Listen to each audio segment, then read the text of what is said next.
विराट के द्वारा युधिष्ठिर का तिरस्कार एवं क्षमा प्रार्थना। वैशंपायन जी कहते हैं, जन्मेजय, युधिष्ठिर और विराट में जुए का खेल आरंभ हो गया। खेलते खेलते विराट ने कहा, देखो आज मेरे बेटे ने उन प्रसिद्ध कौरवों पर विजय पाई है।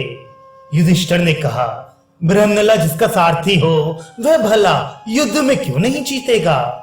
ये उत्तर सुनते ही राजा कोप में भरकर बोले, अधम ब्राह्मण, तू मेरे बेटे की प्रशंसा एक हिजड़े के साथ कर रहा है। मित्र होने के कारण मैं तेरे इस अपराध को तो क्षमा करता हूँ, किंतु यदि जीवित रहना चाहता है तो फिर कभी ऐसी बात न कहना।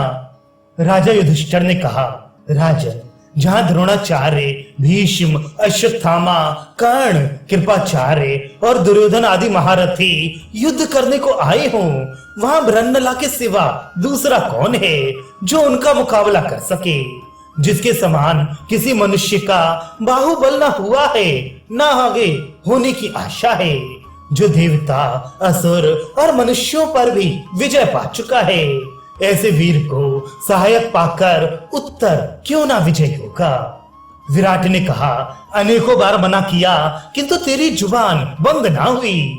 सच है, यदि कोई दंड देने वाला ना रहे तो मनुष्य धर्म का आचरण नहीं कर सकता। ये कहते कहते राजा कोप से अधीर हो गया और पासा उठाकर उसने युधिष्ठिर के मुंह पर दे मारा। फिर डांटते हुए कहा, अब फिर कभी ऐसा ना करना। पासा जोर से लगा, युधिष्ठिर की नाक से रक्त निकलने लगा। उसकी बूंद पृथ्वी पर पड़ने के पहले ही युधिष्ठिर ने अपने दोनों हाथों से उसे रोक लिया और पास ही खड़ी हुई द्रौपदी की ओर देखा। द्रौपदी अपने पति का अभिप्राय समझ गई। वे जल से भरा हुआ एक सोने का कटोरा ले आई और उसमें वह सब रक्त उसने ले लिया।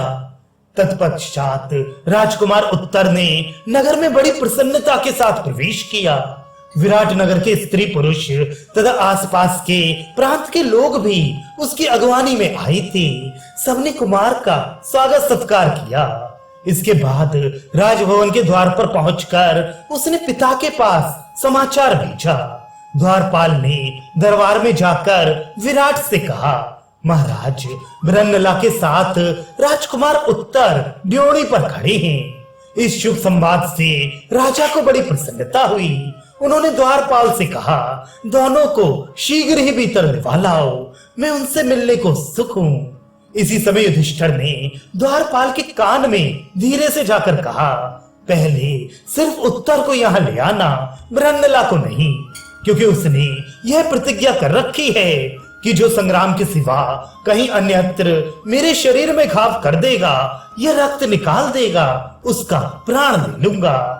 मेरे बदन में रक्त देखकर वे क्रोध में भर जाएगा और उस दिशा में वे विराट को उसकी सेना, सवारी तथा मंत्रियों सहित मार डालेगा। तत्पश्चात पहले उत्तर ने ही सभा भवन में प्रवेश किया। आते ही पिता के चरणों में सिर झुकाया, फिर कंक को भी प्रणाम किया। उसने देखा कि कंक जी की नासिका से रक्त बह रहा है और वे एकांत में भूमि पर बैठे हुए हैं। साथ ही सैरंध्री उनकी सेवा में उपस्थित है। तब उसने बड़ी उतावली के साथ अपने पिता से पूछा, राजन, इन्हें किसने मार दिया? किसने ये पाप कर डाला? विराट ने कहा, मैंने ही इसे मारा है। ये बड़ा कुटिल है। इसका जितना आदर किया जाता है उतने के योग्य ये कदापि नहीं है। देखो ना, जब तुम्हारे शौर्य की प्रशंसा की जाती है उस समय ये उस हिजड़े की तारीफ करने लगता है। उत्तर बोला, महाराज, आपने बहुत बुरा काम किया, इन्हें जल्दी प्रसन्न कीजिए, नहीं तो ब्राह्मण का क्रोध आपको समूल नष्ट कर देगा। बेटे की बात सुनकर राजा विराट ने कुंती नंदन युधिष्ठिर से क्षमा याचना की। राजा को क्षमा मांगते देख युधिष्ठिर बोले, राजन, क्षमा का व्रत तो मैंने चिरकाल से ले रखा है, मुझे क्रोध आता ही नहीं। मेरी नाक से निकला हुआ यह रक्त यदि पृथ्वी पर गिर पड़ता तो इसमें कोई संदेह नहीं कि राज्य के साथ ही तुम्हारा विनाश हो जाता। इसलिए रक्त को मैंने गिरने नहीं दिया था। जब युधिष्ठिर का लहू निकलना बंद हो गया तब बृहन्नला ने भी भीतर पहुंचकर विराट और कंक को प्रणाम किया। विराट ने अर्जुन के सामने ही उत्तर की प्रशंसा शुरू की। कैकेयी नंदन, तुम्हें पाकर आज मैं वास्तव में पुत्रवान हूँ। तुम्हारे जैसा पुत्र ना तो मेरे हुआ और ना होने की संभावना है। बेटा जो एक साथ 1000 निशाना मारने में भी कभी चूकता नहीं, उस कर्ण के साथ इस जगत में जिनकी बराबरी करने वाला कोई है ही नहीं।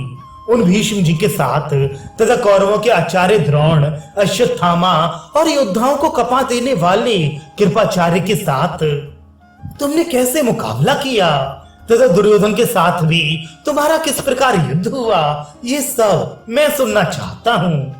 उत्तर ने कहा, महाराज ये मेरी विजय नहीं है, ये सब काम एक देव कुमार ने किया है। मैं तो डरकर भागा आ रहा था, किंतु उस देव पुत्र ने मुझे लौटाया और स्वयं ही उसने रथ पर बैठकर गवों को जीता और कौरवों को हराया है। उसी ने कृपाचार्य, द्रोणाचार्य, भीष्म, अश्वत्थामा, कर्ण और दुर्योधन इन 6 महारथियों को बाण मारकर रणभूमि से भगाया है। उसी ने उनकी सारी सेना को हराकर हंसते हंसते उनके वस्त्र भी छीन लिए। विराट बोले, वह महाबाहु वीर देव पुत्र कहाँ है? मैं उसे देखना चाहता हूँ। उत्तर ने कहा, वह तो वहीं अंतर्धान हो गया, कल परसों तक यहाँ प्रकट होकर दर्शन देगा। उत्तर का ये संकेत अर्जुन के ही विषय में था, पर नपुंसक वेश में छिपे होने के कारण विराट उसे पहचान न सका।